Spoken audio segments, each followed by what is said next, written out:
Hello Kickstarter. Well, it's Sunday night here and we only launched 3.5 days ago and it really looks like we're on the right track.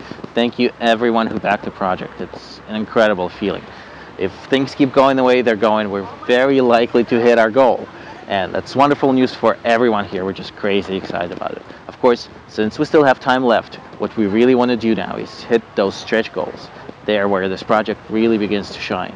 I'm sure many of you backed it specifically with the stretch goals in mind. So please, let's keep this up. Help us spread the word. If you have any questions or suggestions at all, or if you're on the fence about anything, please find us. We'll do everything we can to make sure we hit those stretch goals and really make a flight sim we're all going to be proud of in the future. And now, let's take a little trip back to England.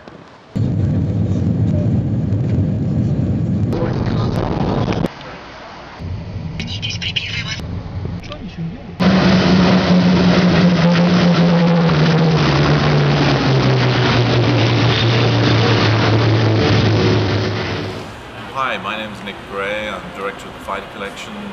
We're here in Duxford in our hangar. At the moment, the airplanes are on the flight line because we've just finished our air show yesterday, which is Flying Legends Air Show. Flying is the most wonderful thing, and flying Second World War fighters is the most rewarding and exciting flying.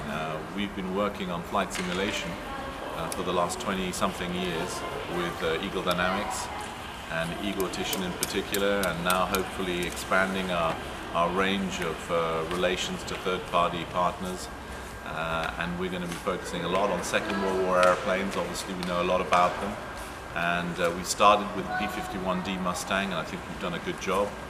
And having flown most of these airplanes, Hellcats, Wildcat, Bearcat, Spitfires, Hurricanes, P-40s, I mean, you name it, I think we're in a pretty good place to deliver a very authentic and exciting product range with very high quality and realism. It's taken many years to get to that stage, that level of quality.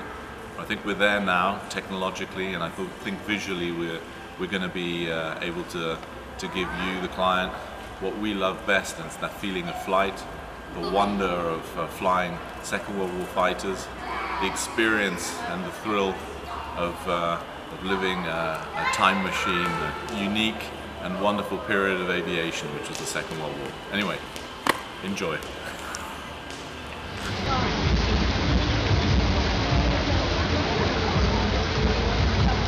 That was Nick Gray of the Fighter Collection, a flying legend in his own right. We're very fortunate to have a support for DCS World War II Europe 1944. As many of you may know, I've been working with flight sims for over a decade.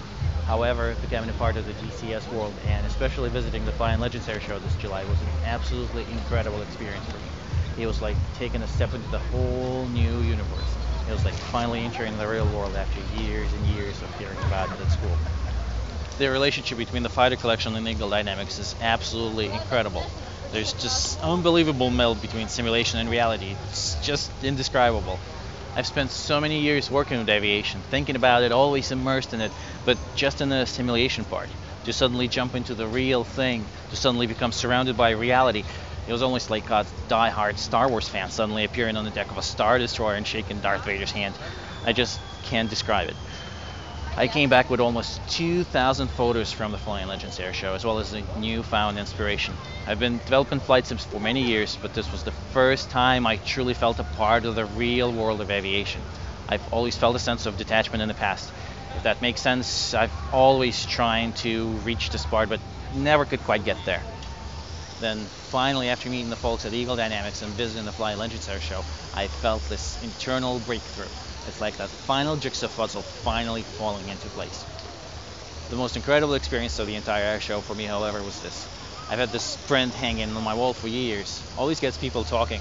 I don't think anyone ever walked into my office, however removed from aviation, who wasn't intrigued by the painting. I must have told the story of this gentleman's crash landing 1,000 times to visitors. For me, it's the best representation of the chaotic real world and how simulation can never hope to cover every possibility and every event. Well, as I was watching the flying display, I saw an older gentleman walk through our tent. He had a name tag on. I read it and nearly fainted. Steve Pisanos, it said, the pilot from my poster. I felt like a schoolgirl as I shuffled around while trying to shake his hand. I'm a grown man, I said to myself. I've made award-winning flight sims. I've met veterans before. I can't be starstruck now. I walked up to him, shook his hand, told him about my print, and then had an absolute out-of-body experience as I've listened to Colonel Pisanos describe in detail the actual sequence of events around that crash landing. Talk about his flying with Chuck Yeager and describe in vivid detail all the things that he's done nearly 70 years ago.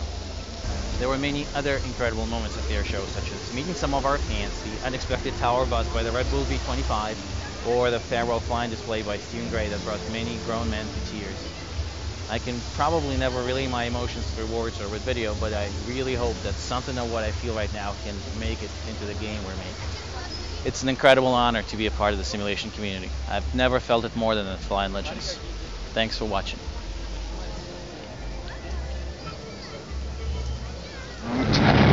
To the point that in the beginning they called them DSTs for Douglas Sleeper Transport. And it was designed to transport 22, 24, 28 passengers according to the level of comfort in the cabin. And it was all...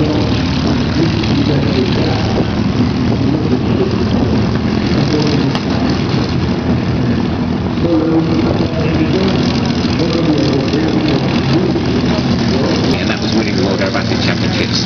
Designed to build in the Soviet Union, it was actually designed with a life of only 50 hours, such as the communist system. But then 550 hours and then scrapping, which gave them the greatest